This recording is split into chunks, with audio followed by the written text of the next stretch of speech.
Совместная и слаженная работа правительства позволила увеличить доходы в казну на 3,5 миллиарда рублей. Львиная доля – это налоговые поступления. Дополнительные средства пойдут на повышение зарплат бюджетников, льготное лекарственное обеспечение и компенсацию муниципалитетам за выпадающие доходы. С учетом всех поправок общий объем доходов на 2023 год составит 99 миллиардов рублей. Сегодня парламентарии Коми на сессии Госсовета рассмотрели поправки в бюджет и внесли изменения в некоторые законы. Татьяна Супряткина подробнее.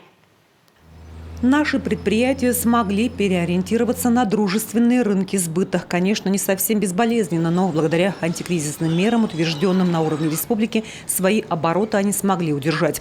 И это не только ведущие организации региона, но и средний бизнес. В прошлом году были введены пониженные ставки налогообложения. Эта мера поддержки оказалась очень действенной. Только за 2022 год поступления в бюджет выросли почти на миллиард рублей.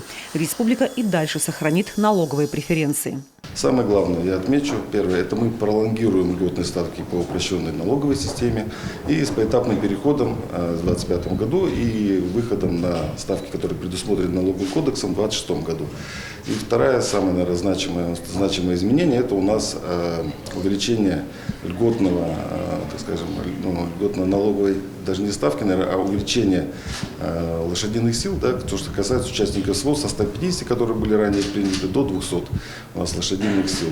Сегодня депутаты внесли поправки и в патентную систему. Под нее подпадает 79 направлений предпринимательской деятельности. Стоимость так называемого единого налога вырастет, но на самом деле он станет нулевым. Повышается патент, но не высоко, и на самом деле все равно будет нулевой патент, то есть практически не будут платить предприниматели полную стоимость патента, потому что вся плата патента, она компенсируется страховыми взносами, то есть страховые взносы на сегодняшний момент у ИПшника составляет, если у него нет наемных работников, только за себя платит 45 тысяч, а патент по разным направлениям меньше стоит. Коммунальной реформой можно назвать поправки в региональный закон о капитальном ремонте. Минстрой предлагает перераспределять остатки средств на счетах по итогам года с одного муниципалитета на другой.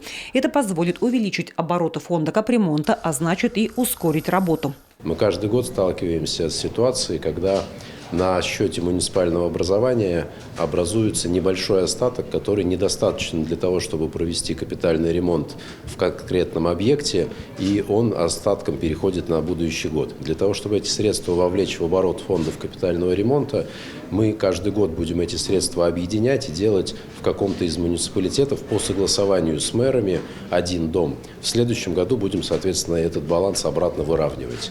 Фонд капремонта будет вести баланс, какой муниципалитет, сколько у кого перезанял, чтобы сделать. Это будут небольшие средства, связанные только с остатками по итогам реализации программ. Парламентарии Коми подготовили обращение на федеральный уровень. Они продолжают отстаивать досрочную пенсию для женщин, проживающих на севере. У нас есть женщины, родившие 2 и более детей, они имеют право на досрочный выход на пенсию 50 лет. Но при этом должен быть общий стаж, из них 12 лет либо районы крайнего севера, либо 17 лет районы приравненные к местностям, таким местностям.